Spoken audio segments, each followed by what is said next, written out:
Fast, focused, and fearless. Here's everything you need to know as you jumpstart your day. I'm Pauline Berzosa.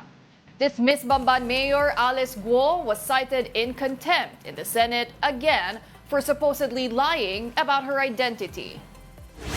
Senators grilled Guo for denying that she was Guo Huaping. This despite the National Bureau of Investigation revealing that she has identical fingerprints with a Chinese national. This is the second time Guo was cited in contempt by the Senate. Aside from refusing to confirm her real identity, Guo insisted she cannot share information to the public because her life is in danger.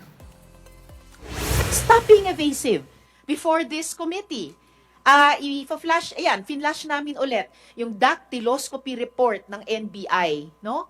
Result of examination after a thorough examination and analysis, fingerprints of Guo Huaping, Ilin, and fingerprints of Guo, Alice Ileal were found identical. Hindi ko po alam kung paano po nangyari. Basta alam ko po, ako po si Alice Guo po. At pasensya na rin po kung hindi po kayo naniniwala. Ako sinasabi ko, as much as possible po, gusto ko rin pong sabihin po sa inyo lahat at sa mga magiging questions nyo rin po sa akin mamaya, may consideration lang din po ako sa safety ko rin po. The dismissed official initially refused to tell senators the person responsible for her escape. She eventually wrote the name on a paper and gave it to the senators. Senator Jinggoy Estrada said the person on the paper is already in Taiwan. Guo reiterated that she left the Philippines because her life is in danger. Itinakas ka nitong tao na ito? Hindi. Ang nangyari po dyan, Desisyon mo ba na umalis o ang taong ito ang nagdesisyong umalis ka? nung una po siya po nagdesisyon po para sa akin. So, nung una. Nung una Tapos po. nung pangalawa, ikaw Ang na rin. pangalawa po, dahil meron po ako ulit ng mga naririnig na babalitaan po, natatakot na po ako. Hindi ba ito ang mastermind mo? Itong mastermind ng lahat na ito? Amo mo ito? Itong tao na ito? Sen, wala po akong amo.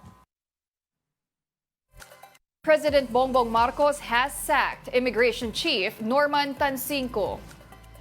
Justice Secretary Boying Remulla admitted that it was he who personally asked the president to sack Tansingco. Remulla said this had something to do with Alice Guo's escape and his failure to address other immigration issues and anomalies. Marcos earlier warned that, quote, heads will roll after Guo was able to leave the country despite outstanding warrants. I have asked the President to relieve him and to replace him. Nagkasundo na kami ng Pangulo tungkol dyan. Nagkasundo meaning he will be Papalitan siya. Oh. If I were him, I'll resign already. Mag-resign na lang siya. On to another story, Vice President Sara Duterte denies being a spoiled brat and insists that her office's budget is being politicized. Brian Basa with a report. Testigo ko ang buong bayan na hindi ako isang spoiled brat. In fact, that was Vice President Sara Duterte's response to those who said she acted like a brat during the budget hearing for the office of the Vice President at the House of Representatives last August 27th. That hearing turned into a heated exchange after the Vice President flat out refused to answer questions about her use of confidential funds.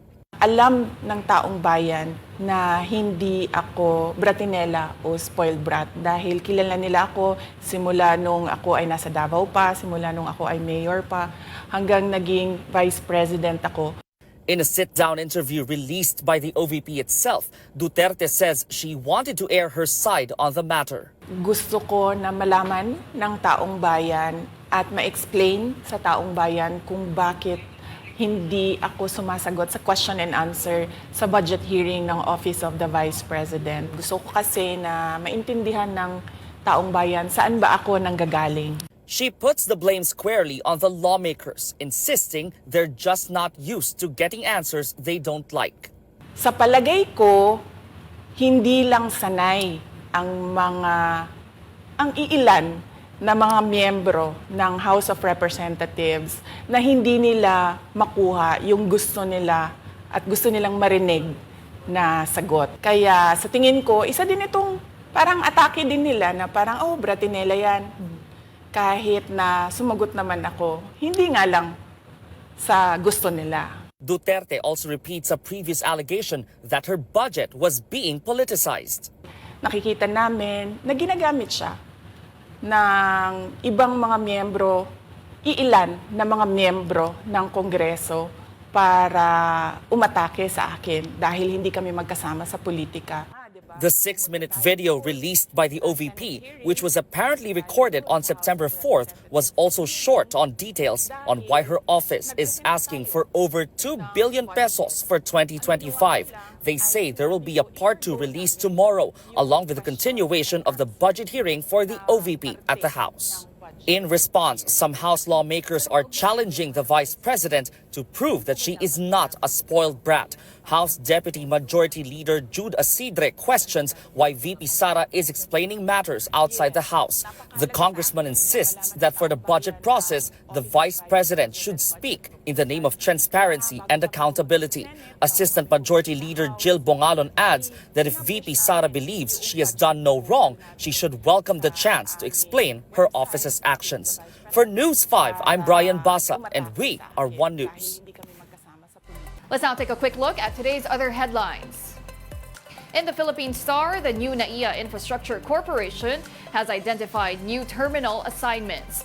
Philippine Airlines would most likely have Terminal 1 as its new hub, while Cebu Pacific would move some of its local flights to Terminal 2. AirAsia will shift all of its domestic connections to Terminal 4, while Terminal 3 would become the main hub for overseas flights. And in Business World, a survey conducted by PwC Philippines shows that majority of CEOs are confident on revenue growth. The survey says 85% of 168 CEOs are optimistic that their companies will grow in the next 12 months.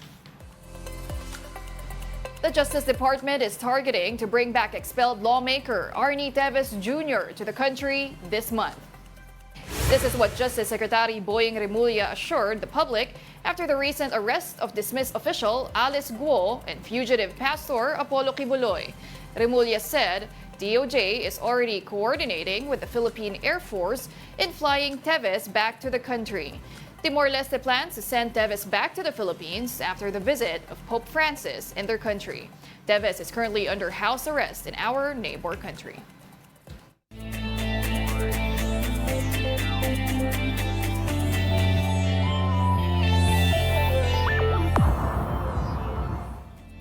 The Senate adopts a resolution commending the Philippines' national volleyball teams. The resolution congratulated Alas Pilipinas women for bagging the bronze at the 2024 Asian Volleyball Confederation Challenge Cup. The senators also commended the men's team for winning back-to-back bronze medals at the 2024 Men's Southeast Asian Volleyball League.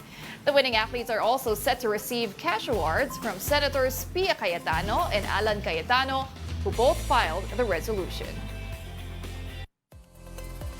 Naiilang ka pa rin ba na pag-usapan ang sex sa ibang tao?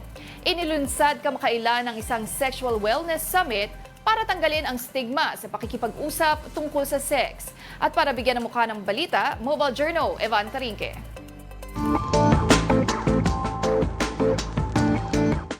Daang-daang mga Pinoy ang dumalo ngayong weekend sa kauna-unahang Sexual Wellness Summit dito sa bansa. Kahit sa moderno nating panahon ngayon, tabu pa rin daw ang usapang sex dito sa ating bansa. Kaya naman, isang Sexual Wellness Summit ang idinao sa Makati na pinamagatang Unbecoming. Ito raw ang avenue para magkaroon ng open conversation at awareness patungkol sa safe sex. It's taboo, it's stigmatized. So, kailangan talaga tuloy-tuloy yung conversation natin, tuloy-tuloy yung mga ganitong event para ma-normalize yung pag-uusap about sex. Kaya mula rin sa iba't ibang sektor ang naging speaker at panels. Meron mula sa health sector at ilang pang personalidad. Still so much more I feel like is to be known in different aspects of sexual health that this summit will bring together and really, give me that knowledge and give me that awareness. Bukod dito, nag-enjoy din ang mga dumalo sa performance ng drag queen na si Turing. Mayroon ding mga libreng sexual health services gaya ng OB-GYN consultation, HIV testing.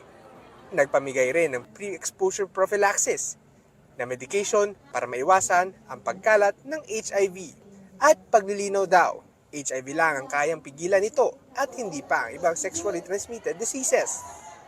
But it should be used together with proper condom use. That's what people usually forget, no? Na it's only 90% effective. So, Tabu pa rin sa ating bansa na pag-usapan ng sex kahit na importante ito. Hindi lang kasi sexual na aktibidad ang pinag-usapan, pati na rin ang kalusugan ng isang individual. Mobile Journal, Event 24 hatid ang mukha ng balita. And those are the top stories of the hour. Join us later at 9 a.m. as we continue to monitor the day's biggest stories. I'm Pauline Verzosa. We are One News.